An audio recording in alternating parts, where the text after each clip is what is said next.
అదే RTV app వార్తల్ని క్షణాల్లో చదివే అవకాశం ఉంటుంది. ఒక న్యూస్ పేపర్, ఒక టెలివిజన్ ఛానల్ మీ చేతుల్లో ఎప్పుడూ ఉంటాయి. ఆదర్శం. అట్లాగే ఆయన పోరాటము ప్రపంచ మానవాళికి దిక్సూచి. అట్లాగే సుందరయ్య జ్ఞానం అనేటువంటిది, అనుభవం అనేటువంటిది రెండు మేళవించి మార్క్సిస్ట్ పార్టీ నిర్మాణంలో కీలక పాత్ర వహించారు. అలాగే కమ్యూనిస్ట్ ఉద్యమంలో దుందుడుకువాదాన్ని, అవకాశవాదాన్ని రెండింటినీ ప్రతిఘటించి నిర్దిష్ట పరిస్థితులకు నిర్దిష్ట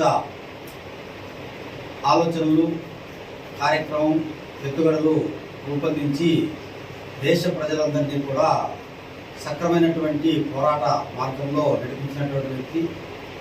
ఆయన నడిపినటువంటి తెలంగాణ సాయుధ పోరాటం పర్యవసానంగా లక్షలాది ఎకరాలు పేద ప్రజలకు దక్కింది. నిజామాబాద్ నిరంకుశత్వం అంతరించిపోయింది. భారత పాలకుల అవకాశవాదాన్ని ప్రజల్లో ఎండగట్టగలిగింది.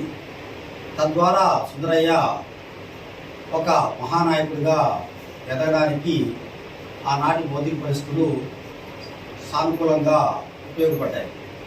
రెండోది, సుందరయ్య పార్లమెంటులో మొదటి ప్రతిపక్ష నాయకుడిగా ఉంటూ సైకిల్ మీద పార్లమెంటుకు వెళ్ళి సాదాసీదాగా సగటు మనిషి ఎలా ఉంటాడో అలా అంత పెద్ద మేధావి, అంత పెద్ద హోదాలో ఉన్నటువంటి మొదటి పార్లమెంట్ ప్రతిపక్ష నాయకుడు, క్యాబినెట్ హోదా ఉన్నటువంటి, మంత్రి హోదా ఉన్నటువంటి వ్యక్తి జీవించడం వల్ల జవహర్లాల్ నెహ్రూ మొదటి ప్రధానమంత్రి కూడా పార్లమెంటులో సుందరయ్య వస్తే లేచి నిలబడి ఆయనకు అభివాదం చేసేవాడు అనేటువంటిది చరిత్ర చెప్తా ఉంది.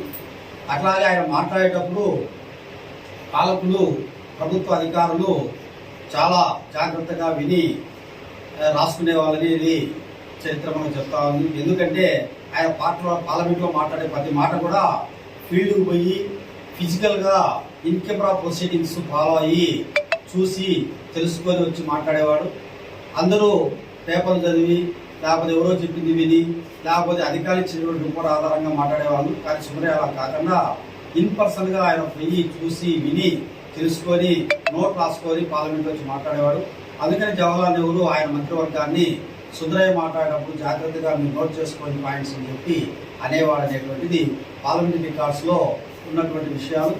ఇక మూడవది సంబంధించి ఈనాడు ఉన్నటువంటి పరిస్థితులకు చూస్తే సుందరయ్య ఆలోచనలు, ఆయన యొక్క జీవితము మనం అందరూ కూడా ఆచరించదగింది. ఎందుకంటే ఎన్ని కష్టాలు వచ్చినా, ఎన్ని అవమానాలు వచ్చినా, ఎన్ని నిందలు వేసినా, ఎన్ని అపనిందలు వేసినా, ఎన్ని రకాలైనటువంటి ఆ ఉడుదురుకులు, ఒత్తిళ్లు వచ్చినా నిలబడి కమ్యూనిస్ట్ ఉద్యమ నిర్మాణాన్ని సజావుగా ముందుకు నడిపించినటువంటి వ్యక్తి.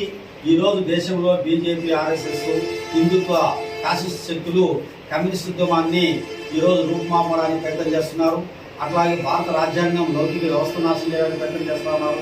అట్లాగే వ్యక్తి యొక్క స్వేచ్ఛను, పౌర హక్కులను నాశనం చేయడానికి ప్రయత్నం చేస్తున్నారు. ఈ దశలో కమ్యూనిస్టులు మొక్కవోని ధైర్యంతో, నిబ్బరంతో ఆలోచిస్తూ ఆచరణాత్మకమైనటువంటి నిర్ణయాలు తీసుకుంటూ ముందుకు ప్రజలు నడిపించాల్సినటువంటి బాధ్యత ఈరోజు దేశంలో కమ్యూనిస్టుల మీద ఉంది.